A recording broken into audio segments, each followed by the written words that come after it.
So when I was asked a month or so ago by the organizers to give the closing remarks, my first reaction was to decline because there's so many other people with closer and more personal associations with Stephen than I have.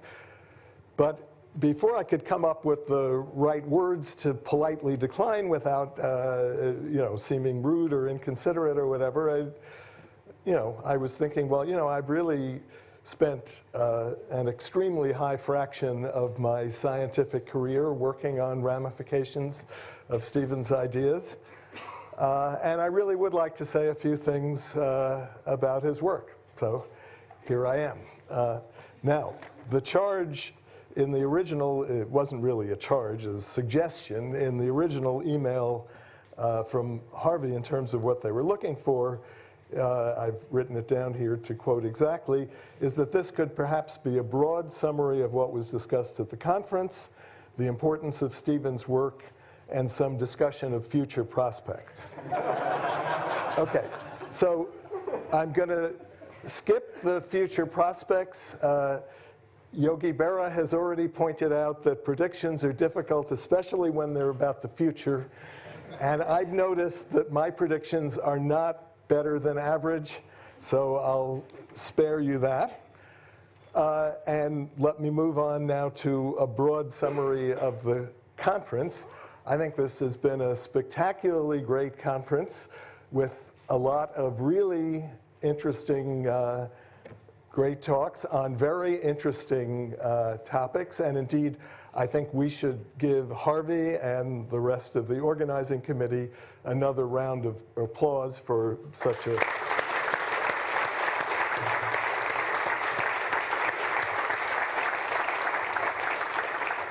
Okay, that completes my conference summary. And now I'd like to move on to saying a few, well, relatively brief things, not as brief as those, about Stephen's work. Well, I mean, Stephen would be rightly incredibly famous if he had never worked on particle creation on black holes, just from his other major contributions to general relativity, and, well, quantum gravity, other ideas. But the paper he wrote on particle creation by black holes, which is what I want to talk about, is, I mean, without question, the most amazing paper I've ever read. Mihalis was plugging Hawking's books, so I'm going to plug the paper here. It's a 20-page paper in communications in mathematical physics.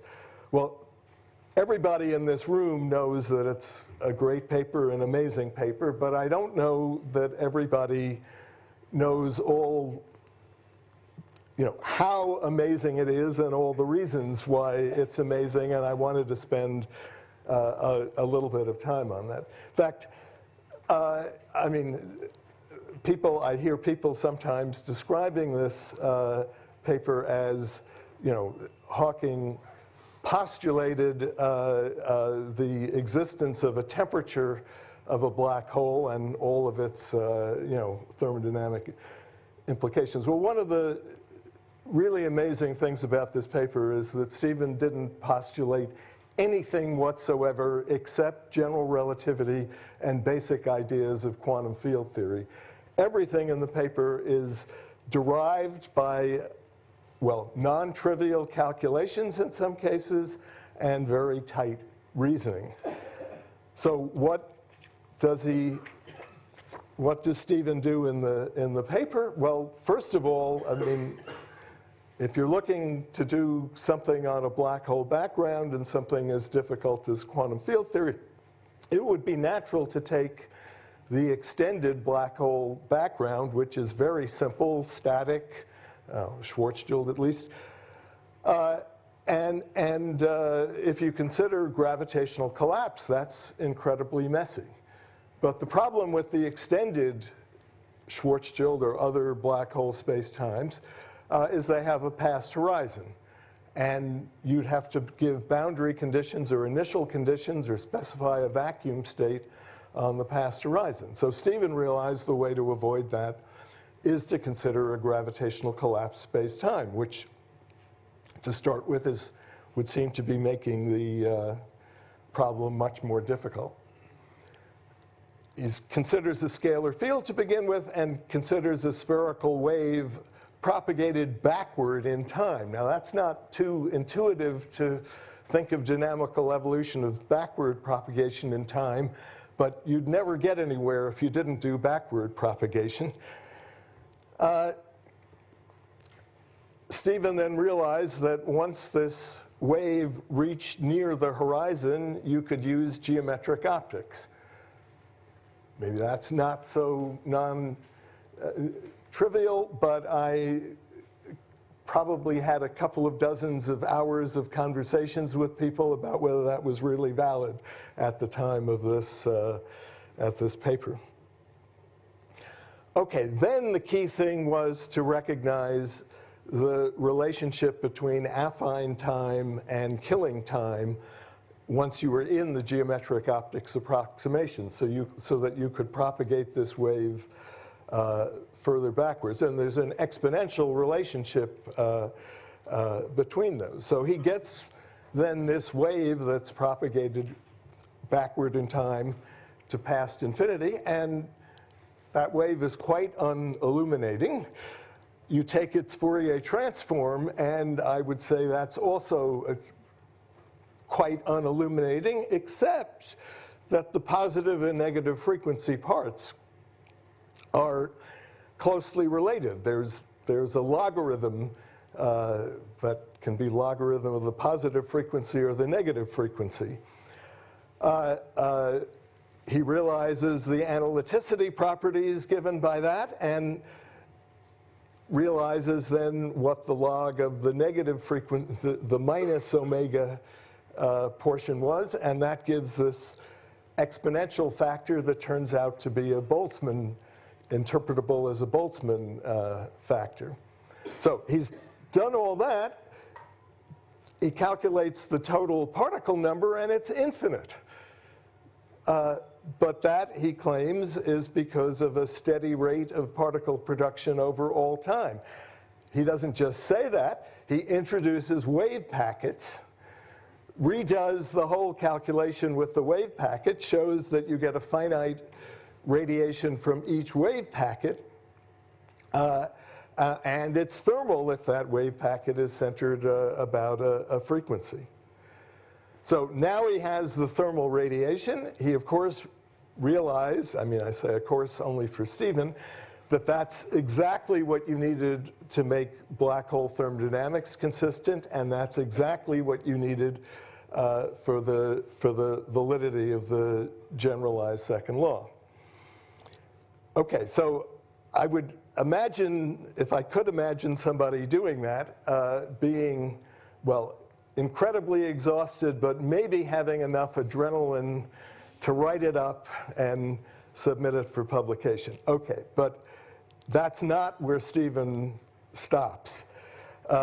He then argues that he did it for a scalar field.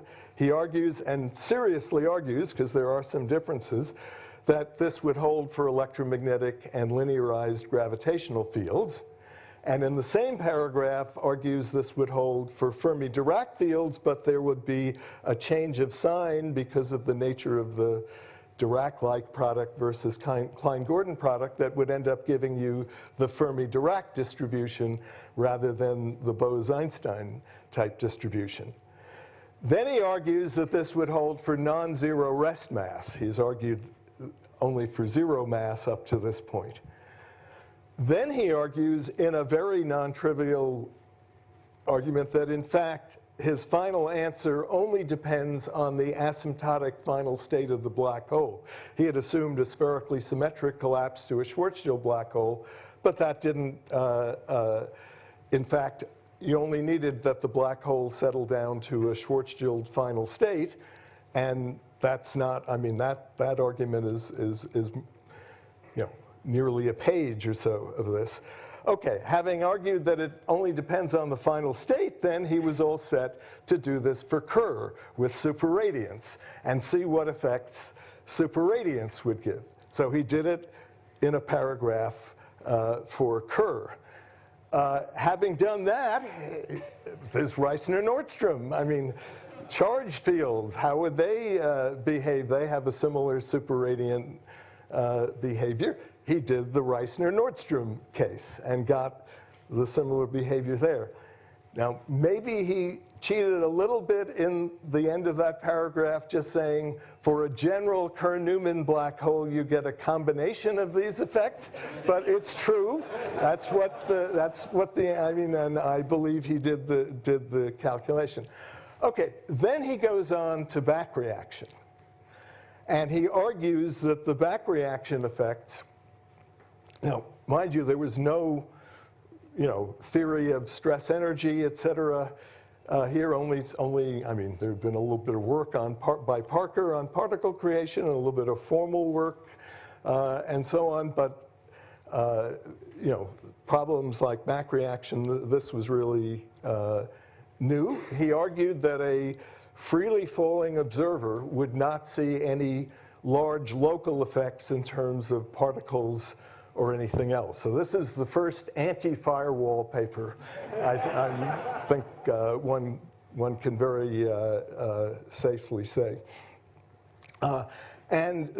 If there are no large local effects, he argued that there must effectively be a flux of negative energy through the black hole. That has to match the flux of positive Hawking radiation energy at infinity.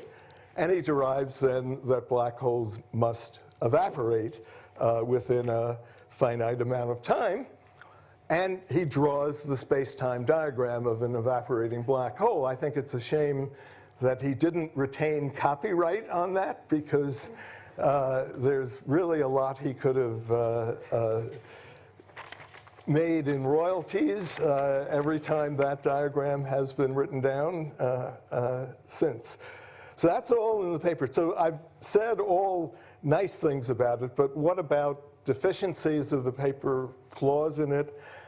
I went through the paper very carefully before this conference, just looking for things that were flaws, errors, or whatever. And there are three things that I have come up with that I wanted to mention. One, I mean, is certainly not an error. It's just the heuristic picture, and it's, Stephen says itself, that this has nothing to do with the calculation, and it has nothing to do with the results. It's the heuristic picture that he has of particles, pairs of particles being created outside a black hole, and one of them tunneling in. The other one then possibly escaping or possibly falling back in itself. I don't like this. Other people, in fact, may or well disagree, but the picture I would have is you've got sort of vacuum fluctuations, one of which is in the black hole always, the other is outside, and the one outside may escape as a Hawking particle or whatever, but I don't see any tunneling going in.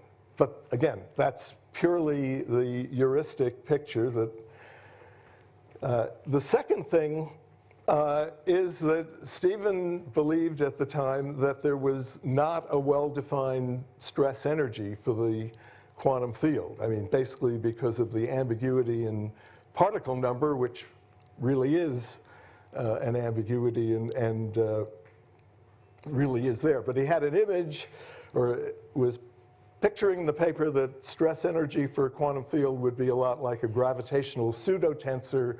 You couldn't really talk about it locally, but you could still talk about its global effects. And again, this is not an error. It's being additionally conservative and making his task harder to argue what would happen in the back reaction, but he gives all the correct arguments in the back reaction.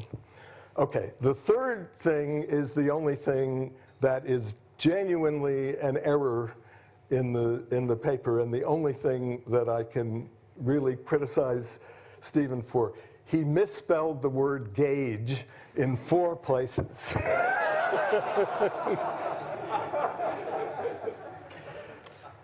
Okay, and so after 43 years of reflection and retrospective, that's all I can find to criticize in the paper, everything that I've just mentioned. And again, the first two are really not criticisms. It is, I hope I've made clear, at least through my enthusiasm, even if you didn't follow all the spherical waves propagated backward in time, through my enthusiasm, this is just an amazing person, amazing paper written by an equally amazing person.